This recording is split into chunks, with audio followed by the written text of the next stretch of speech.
Hey everyone, welcome back to STR TV. I'm Zane, your relationship consultant and psychologist. Have you ever encountered someone whose behavior left you feeling confused, frustrated, or even emotionally drained? Maybe they seemed self-absorbed, but in different ways than what you expected? Well, it's possible that the person you're dealing with has narcissistic traits, and believe it or not, narcissism isn't a one-size-fits-all condition. In today's video, we're diving into the 4 distinct types of narcissism, which will help you better understand the people around you and give you the tools to navigate relationships with them more effectively. Whether you're dealing with someone who's grandiose and outgoing or someone who's more insecure and withdrawn, knowing the different types can help you protect your mental health.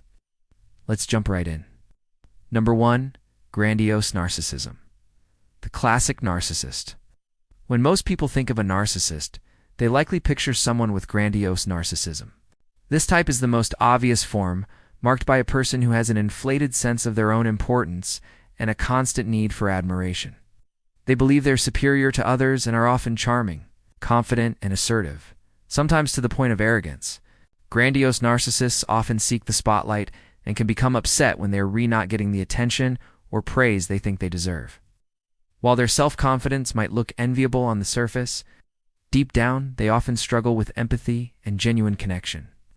If you're dealing with a grandiose narcissist, it's important to stay firm with your boundaries and not get caught up in their need for constant validation. Stay grounded and remember that their behavior is about them, not you. Number 2, vulnerable narcissism, the hidden narcissist. On the flip side, we have vulnerable narcissism, also known as covert narcissism. Unlike their grandiose counterparts, vulnerable narcissists tend to be more introverted, self-conscious, and insecure. They may appear humble or shy, but underneath, they still feel a sense of entitlement and superiority over others. They often play the victim card, seeking sympathy and reassurance to bolster their fragile self-esteem. A vulnerable narcissist may exhibit signs of emotional sensitivity, mood swings, and a constant fear of rejection. They're also likely to feel misunderstood, even when their actions don't warrant empathy. If you're dealing with a vulnerable narcissist, try to avoid feeding into their victim mentality while still being clear about your boundaries and expectations. Number 3, antagonistic narcissism, the aggressive narcissist.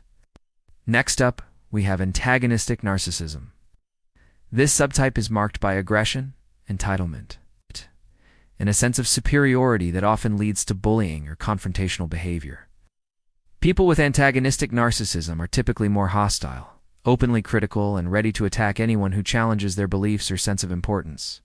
They might belittle others, lash out in anger, or use manipulation and deceit to get what they want.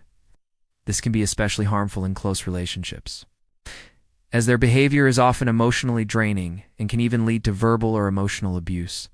When dealing with an antagonistic narcissist, it's important to remain calm and assertive, not to get dragged into their negative energy. Stand firm in your values and boundaries, and don't be afraid to seek support from others if needed. Number 4, communal narcissism, the altruistic narcissist. You may be wondering, can someone be narcissistic and still act like a nice person? Yes, they can, and that's where communal narcissism comes in.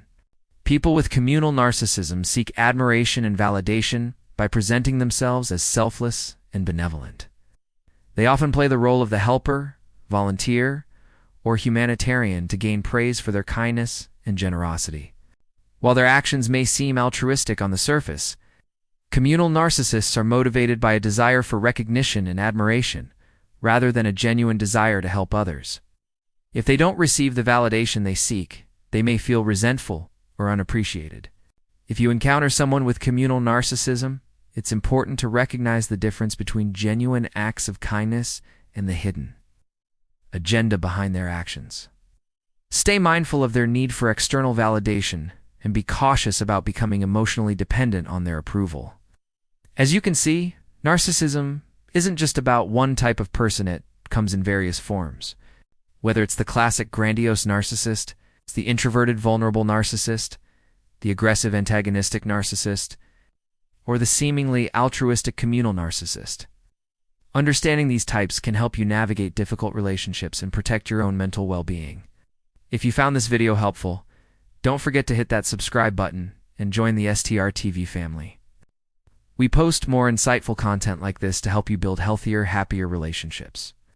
Drop a comment below if you've ever encountered one of these types, or if you have any questions, I'd love to hear from you.